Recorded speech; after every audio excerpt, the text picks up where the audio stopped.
Harvick, who came out in fourth. Whoa! Here we are, 3 wide. Keselowski runs it up high, down the backstretch. Here we go, Denny Hamlin, and it's Clint Boyer. Here comes Kyle. Hang on. Contact. Whoa! Brad says, excuse me, pardon me, I want to play through. Yeah, and here comes Kyle Busch. Oh, he turns Hamlin. Gets into Hamlin. Go low, come on, go low, go low. Look out, remember, these guys have history from before, and he keeps it off the wall. And I don't think Denny Hamlin's going to be too happy about this right here. No, no. He got hit going into turn 3, which is really a no-no in a driver's mind. Keep it off the wall. Man, what a job he did to keep that thing off the wall. Wow, and nobody else hitting him, too. That was incredible driving. Ain't gonna do driving. nothing about him, man. Our 6th caution comes out.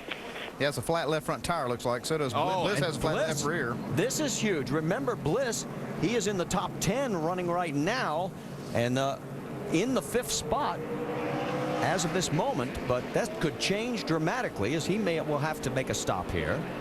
I believe the 12th car is going to be the one to get the lucky dog, the free pass here. So he's battling Bliss, so puts him back on the lead lap. It could change the entire complexion for the battle for the 5th and final spot on the podium in Miami next week. All right, let's go back and take another look. 4 tires and gas here. Watch the 88. You see here now, they're really racing hard. Kyle Busch passes both of these cars now. That's definite contact from that 88 car, Brad Keselowski, in the left rear, Denny Hamlin. There you can see where Bliss gets hit. Kenseth does a great job of wowing it down enough to avoid getting tagged right there. And everybody else slides by.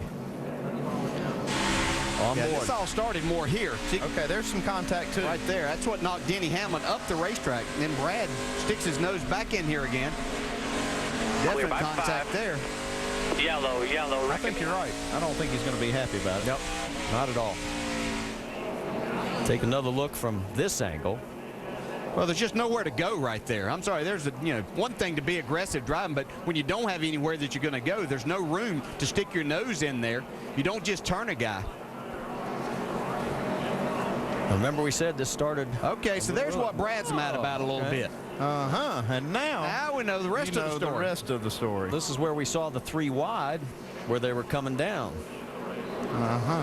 Okay, let's go as you see the nudge.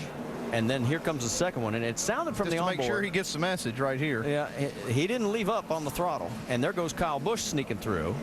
And that's where Bliss gets tagged by the 1 car of James Buescher. Ironic, that'll be the ride he's in. That just looked like a lot of history is what that looked like. Ooh, baby. 2 guys that hadn't forgot. Yeah, yeah. Memory like an elephant. How was your heart after the 88 and the 21 after each other here? What's that again? How was your heart after the 88 and the 21 after each other right in front of you? Well, that kid never fails to amaze me, does he? I don't know what happened prior to that, so I really can't comment on it. But, from what I saw, he definitely went down the middle of the corner and punted him.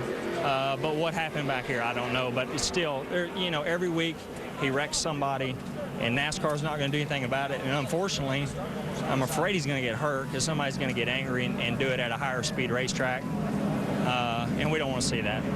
Jason's guy missed the wreck, though, and that's the big deal, guys. Yeah, and go back to just a little bit earlier before we went green. Kyle's comments on the turn of the 88 on the 20.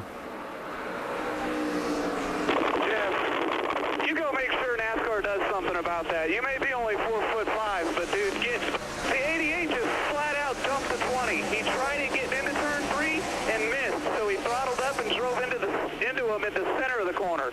What is wrong with that kid? So we know how Kyle feels. He may not have seen that earlier contact between them to know what kind of caused that whole deal. Yeah, well, these two just keep building. Right now, they are not anywhere close to each other on the racetrack. Standing by with Brad Keselowski, 5th place finish tonight. A little front end damage there on the right front. Take us back, and in your mind, what happened there with Denny? A lot of history between the 2 of you. Well, first off, congratulations to Carl. I don't know what he does here, but he is the man here. He's really good here. He deserves a lot of credit for that. But we had a long weekend here, and we had a solid car there at the end, a real solid car. Felt like we could run up there in the 2nd or 3rd spot, and I just didn't get it done on the last few restarts like I needed to. But the pit crew today was phenomenal. Got me a bunch of spots on pit road and made my job a lot easier. I just wish I could have got through and had a solid finish to go with it. But you know, I don't know, on the last restart there, from what I could tell, Denny got in the back of me and pushed me up the track, and you know, I was going to return the favor, and when he did it to me, I saved it, and when I did to him, he didn't save it. So you know, we just got in a pushing match. I don't know, I don't really hold any grudges. I don't know why he wanted to do that, but whatever, you know, it's just the way racing is, I guess. With the history between the two of you and what we saw today, how long does something like this continue? It doesn't to me. I was over it. I'm focused on running the 88 Dream Motorsports car and trying to run up front and chase down Carl and try to finish second in points. I haven't put any thought into it, and apparently he has. Brad Keselowski. Jamie? And Kevin Hart. Well, Denny Hamlin is the other side of the 88-20 story today. Brad seeming to indicate that he's over it, and he think you kind of started it today. Denny, what do you have to say? You know, I can sit here and bash him for the next 20 seconds or so and give you all a bunch of sound bites and everything.